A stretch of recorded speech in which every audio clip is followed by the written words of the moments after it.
Alors, aujourd'hui, on va s'intéresser à la flottaison des navires.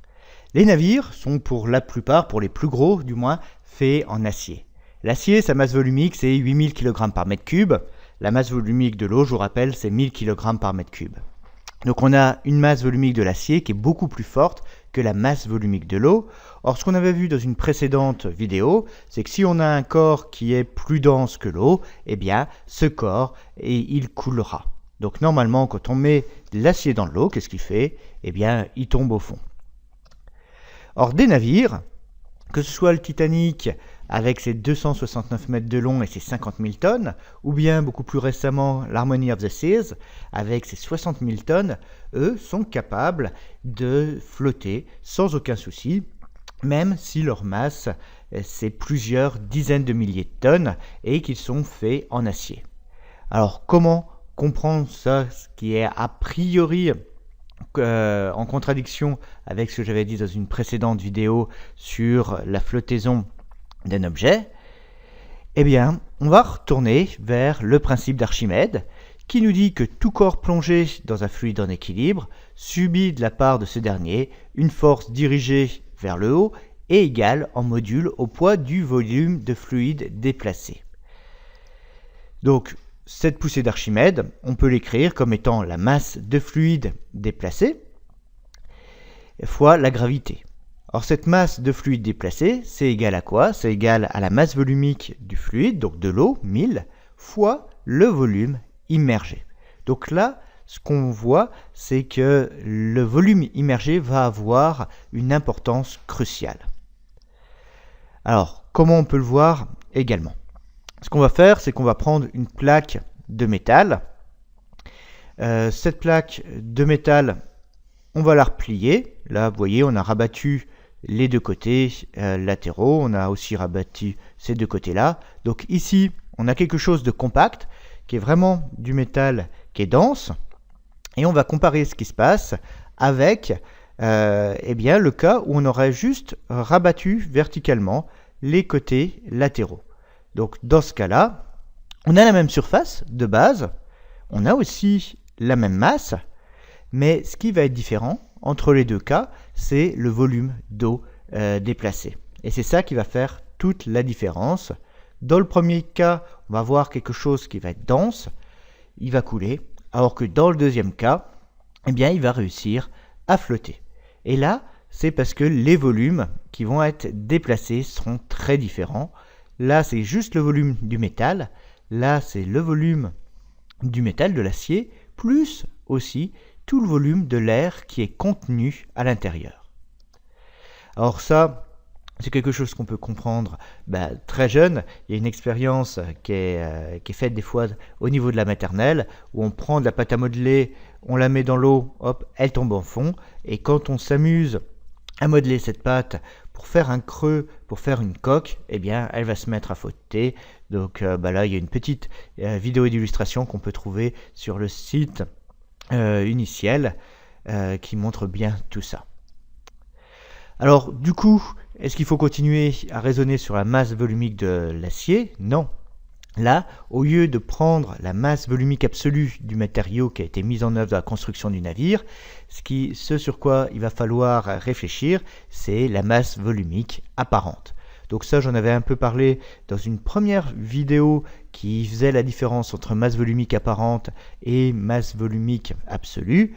Et c'est le même genre d'explication qui va permettre de comprendre aussi pourquoi la pierre ponce est capable de flotter. C'est parce qu'à l'intérieur, on a plein d'inclusions d'air qui diminuent sa masse volumique apparente. Donc, dans le premier cas, on avait une masse volumique apparente qui était égale à la masse volumique de l'acier, parce qu'on avait tout replié, tout était compact, il n'y avait rien d'autre que de l'acier. Dans le deuxième cas, eh bien, si on prend la masse qu'on a, on voit qu'on va le diviser cette fois-ci par un volume beaucoup plus important. Et donc, la masse volumique apparente, elle, dans ce cas-là, elle va diminuer. Vu que le volume qu'on considère est plus grand, la masse volumique apparente est plus petite et elle va passer en dessous de la masse volumique de l'eau, ce qui va permettre, eh bien, ici, à la petite boîte d'acier de flotter. On aura ici, donc, un navire, quelque chose qui flotte sur l'eau, même s'il est fait en acier. Alors, bon, du coup, on peut aussi comprendre ce qui se passe dans le cas d'un naufrage. Imagine, non, qu'on a une entrée d'eau à l'intérieur. Donc du coup, la nouvelle masse volumique apparente, ce sera plus la masse de l'acier divisée par le volume, un grand V qu'on a ici en pointillé rouge. Il faudra prendre en compte dans cette nouvelle masse apparente toute l'eau qui est rentrée. Ça va faire augmenter la masse volumique apparente et donc le navire rempli d'eau va de plus en plus s'enfoncer au fur et à mesure qu'on va avoir de l'eau qui va rentrer à l'intérieur et ça va donner au final une masse volumique apparente qui sera supérieure à la masse volumique de l'eau et le navire va couler. C'est ce qui s'est passé dans le cas du Titanic. Alors, si on s'amuse à faire les calculs, là je vais aller très rapidement parce que je les ai déjà détaillés dans une précédente vidéo. Sur notre système, il est simple à analyser parce qu'on n'a que deux forces qui vont intervenir. On va avoir le poids du solide et puis on va avoir la poussée d'Archimède qui est exercée par l'eau sur le solide. Donc le poids du solide, c'est la masse fois la gravité, donc orientée vers le bas, alors que la poussée d'Archimède, on l'a vu tout à l'heure, c'est masse volumique du fluide fois le volume immergé, VI, qui est différent du volume rouge que j'avais représenté tout à l'heure, fois le vecteur gravité. Et tout ça, quand on écrit la condition d'équilibre, donc la somme des forces qui doit être nulle, eh bien ça va nous donner le volume immergé qui est égal à la masse du bateau divisé par la masse volumique de l'eau. Donc une autre façon de voir ça, c'est de dire que VI, le volume immergé fois la masse volumique de l'eau, c'est égal à la masse du navire. Et cette quantité volume immergé fois masse volumique de l'eau, donc c'est la masse de l'eau qui a été déplacée, on l'appelle déplacement. Ça, c'est dans le domaine naval, ça représente le déplacement. Et ce déplacement, traditionnellement dans cette industrie, on l'exprime en tonnes. Du coup, il ne faut pas confondre cette notion de déplacement. Donc en physique, déplacement, je rappelle qu'on a tendance à l'assimiler à une longueur. Ici, c'est une masse.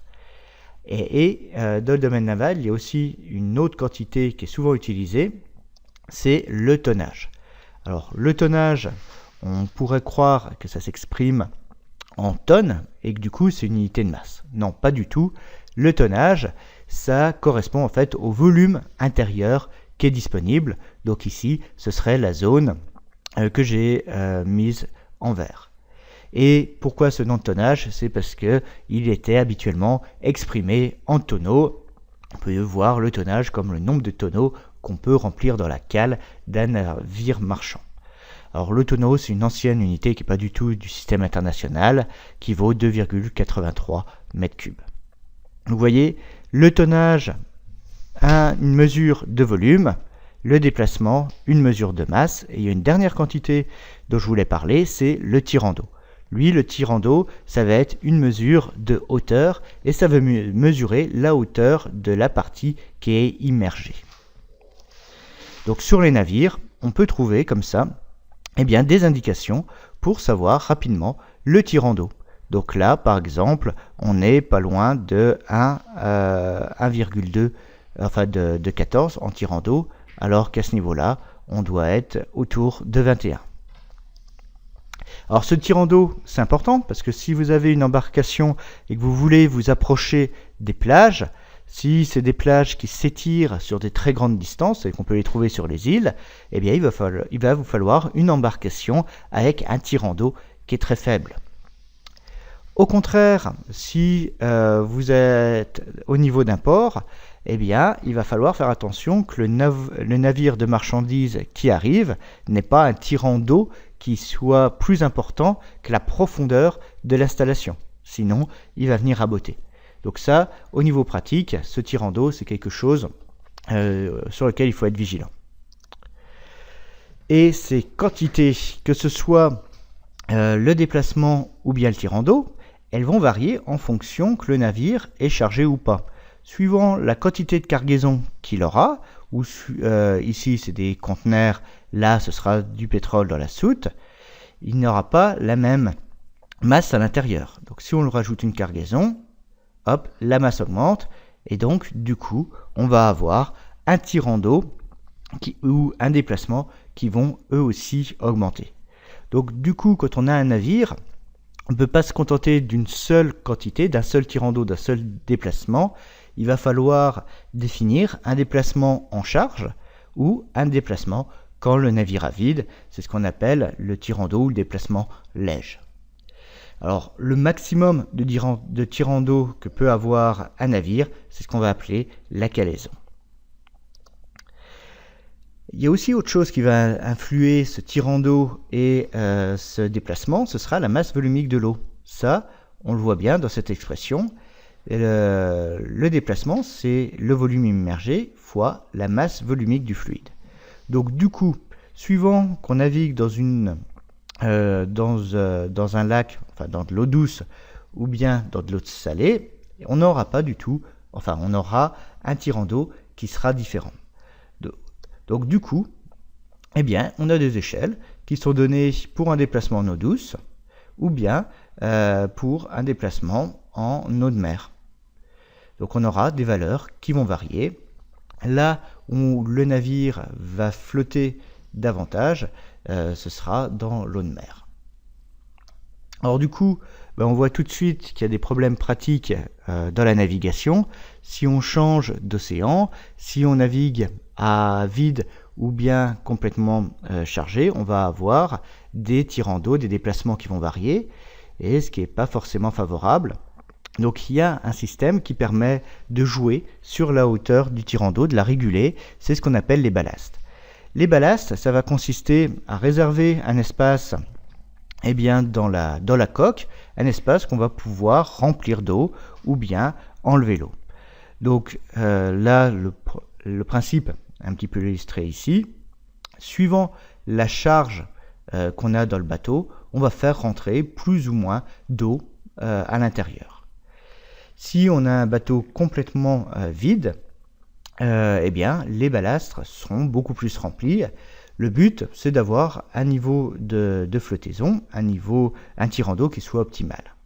Par contre, quand le cargo, lui, il va être complètement plein, on va enlever toute l'eau des ballastes, parce que sa cargaison compense cette eau qui est contenue dans les ballastes. Or là, c'est un système qui marche très bien. Il y a juste éventuellement un petit impact environnemental qui est parfois souligné. C'est que vous voyez, vous allez passer d'une mer à l'autre. Dans une mer, vous allez remplir vos ballasts avec de l'eau de cette mer, mais aussi avec des poissons, avec des espèces animales ou végétales qui appartiennent à ce premier environnement.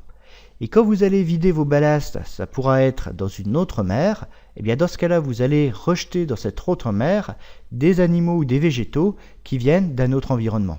Et ça, c'est pas l'idéal en termes de l'écologie. Alors, ces ballasts, ils vont être aussi utilisés dans les sous-marins. Les sous-marins, ils contiennent différents ballasts qui va leur permettre de descendre ou bien de remonter.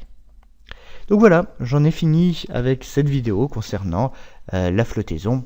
C'est une application directe de la poussée d'Archimède et ça a permis aussi d'introduire 2-3 mots de vocabulaire qui concernent le domaine de la navigation.